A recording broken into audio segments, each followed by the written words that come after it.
The term Norman-Arab-Byzantine culture, Norman-Sicilian culture, or less inclusive, Norman-Arab culture, refers to the interaction of the Norman, Arab and Byzantine cultures following the Norman conquest of Sicily from 1061 to around 1250. This civilization resulted from numerous exchanges in the cultural and scientific fields, based on the tolerance showed by the Normans towards the Greek-speaking populations and the Muslim settlers. As a result, Sicily under the Normans became a crossroad for the interaction between the Norman Catholic, Byzantine-Orthodox and Arab-Islamic cultures.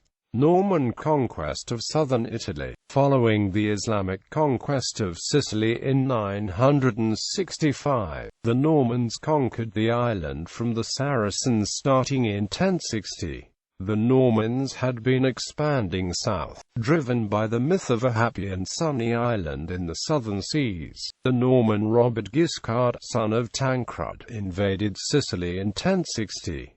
The island was split between 3 Arab emirs, and the sizable Christian population rebelled against the ruling Muslims. 1 year later Messina fell under the leadership of Roger I of Sicily, and in 1071, Palermo was taken by the Normans. The loss of the cities, each with a splendid harbour, dealt a severe blow to Muslim power on the island.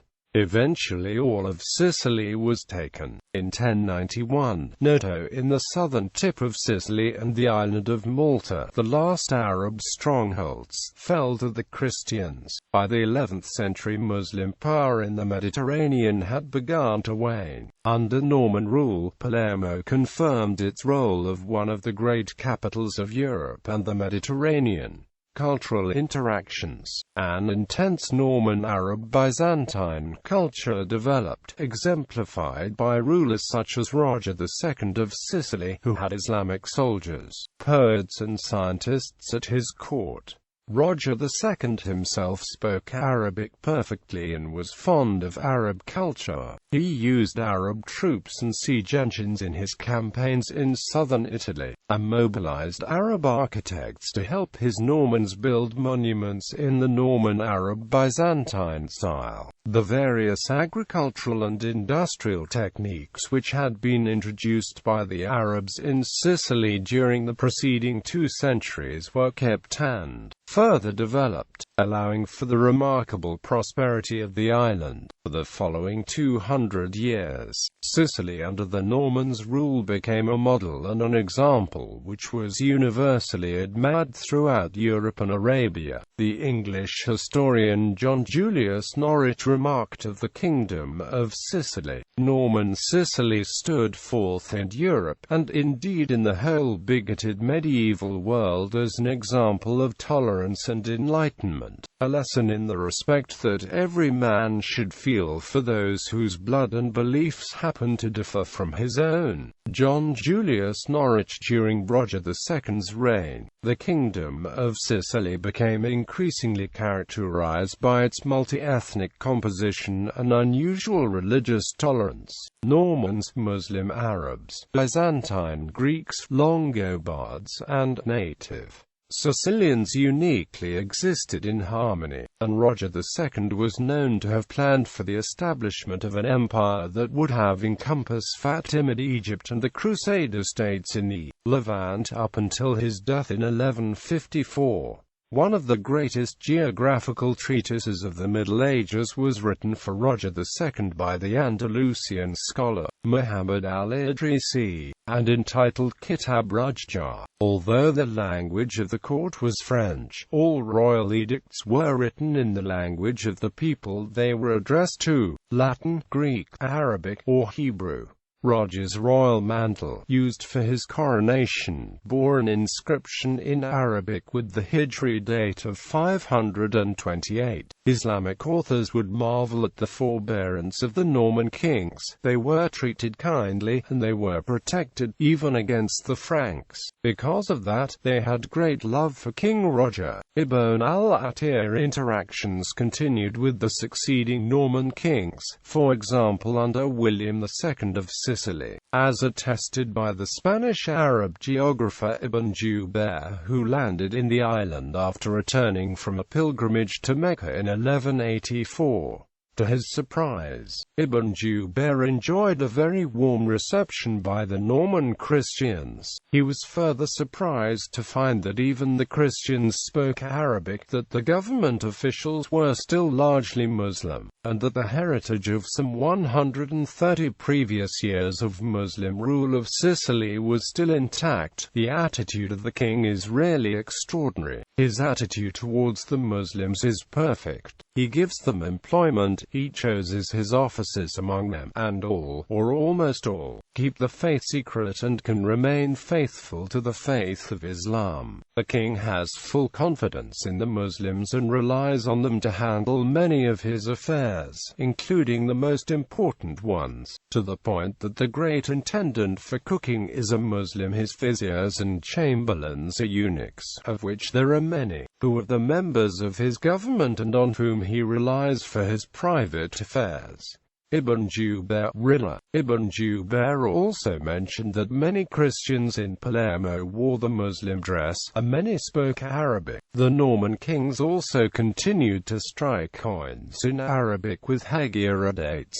The registers at the royal court were written in Arabic. At one point, William II of Sicily is recorded to have said, "Every one of you should invoke the one he adores and of whom he follows the faith." Norman-Arab-Byzantine art. Numerous artistic techniques from the Islamic world were also incorporated to form the basis of Arab-Norman art. Inlays in mosaics are metals, sculpture of ivory or porphyry, sculpture of hard stones, bronze foundries, manufacture of silk. Norman-Arab-Byzantine architecture. The new Norman rulers started to build various constructions in what is called the Arab-Norman style. They incorporated the best practices of Arab and Byzantine architecture into their own art. The Church of St. John of the Hermit'S was built in Palermo by Roger II around 1143 to 1148 in such a style. The church is notable for its brilliant red domes, which show clearly the persistence of Arab influences in Sicily at the time of its reconstruction in the 12th century. In his Diary of an Idle Woman in Sicily, Francis Eliot described it as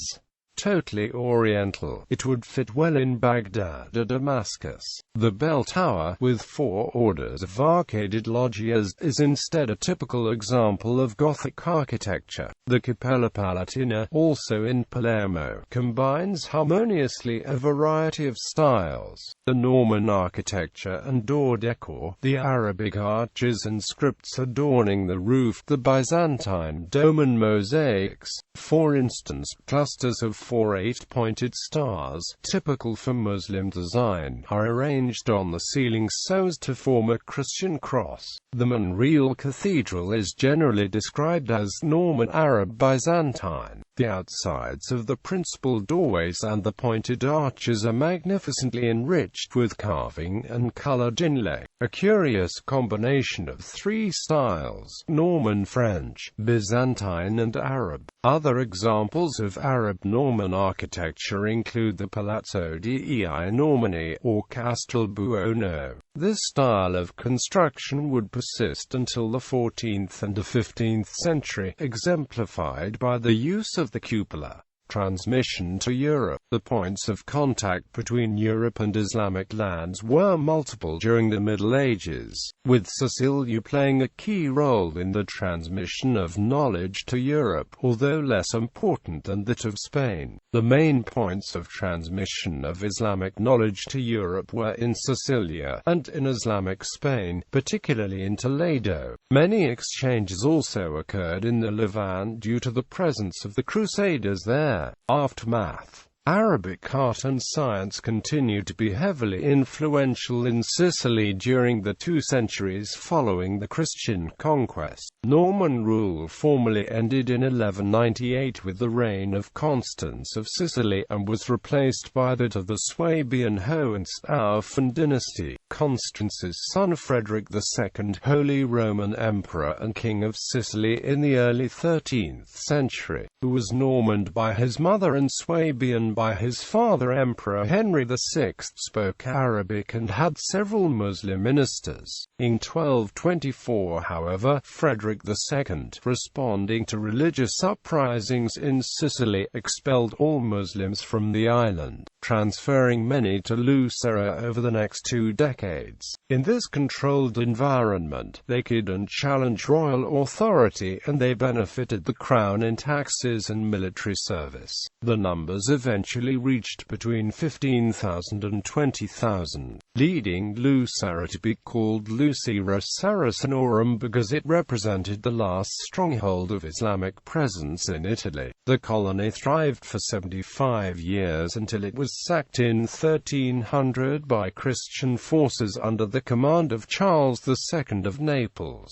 The city's Muslim inhabitants were exiled or sold into slavery, with many finding asylum in Albania across the Adriatic Sea. Their abandoned mosques were destroyed or converted, and churches arose upon the ruins, including the Cathedral S. Maria della Vittoria. Even under Manfred, Islamic influence in Sicily persisted though, but it had almost disappeared by the beginning of the 14th century. Latin progressively replaced Arabic, however. The last Sicilian document in the Arabic language is dated to 1245.